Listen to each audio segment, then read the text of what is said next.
friends, welcome to Study Center, and I am back again with the next physics lecture.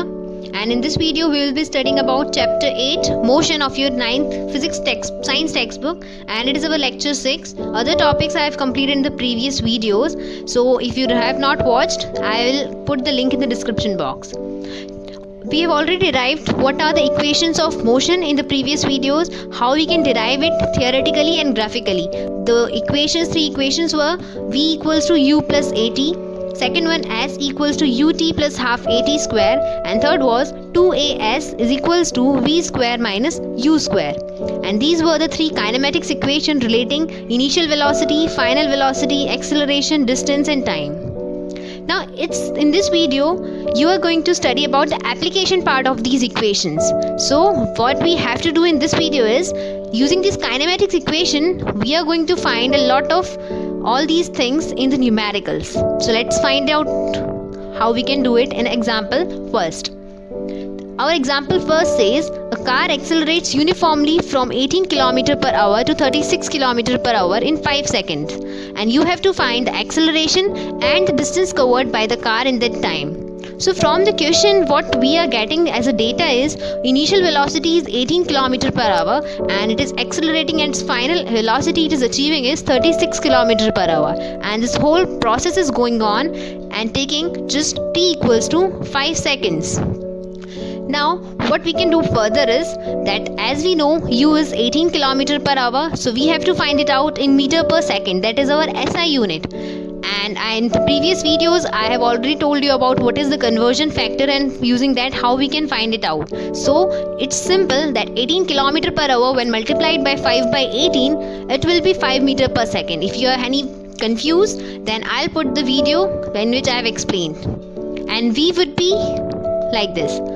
Now acceleration is V minus U by T. It is using the first equation, and 10 minus 5 divided by 5 gives you 10 minus 5 will be 5, and divided by 5 is 1 meter per second square. It is the first requirement which we wanted to find in the equation. Now the second question was the distance travelled.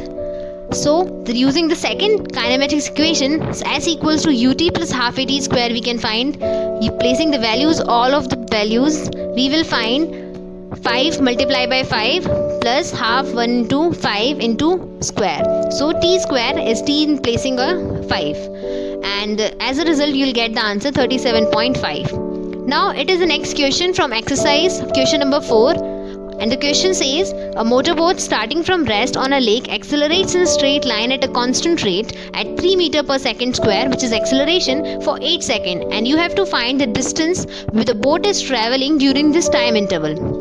So the first thing that we are getting as a data is, first of all, the acceleration A is 3 meter per second square and time 5 seconds.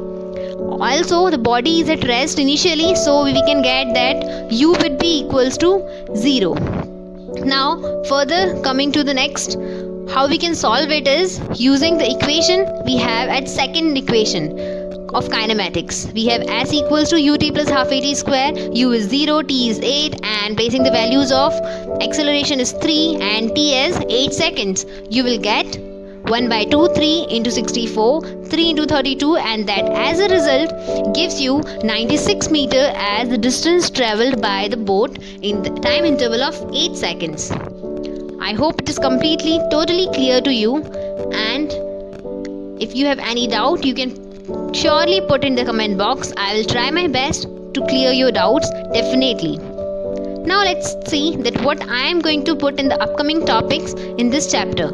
And the next video would be my last video for this chapter, and we will finish this chapter after that. And the upcoming topics would be uniform circular motion and the numerical solutions of the exercise which is the questions given. So stay tuned, like, share and subscribe the channel. If you like the video, please share it to your friends and stay tuned. Till then, take care. Bye bye.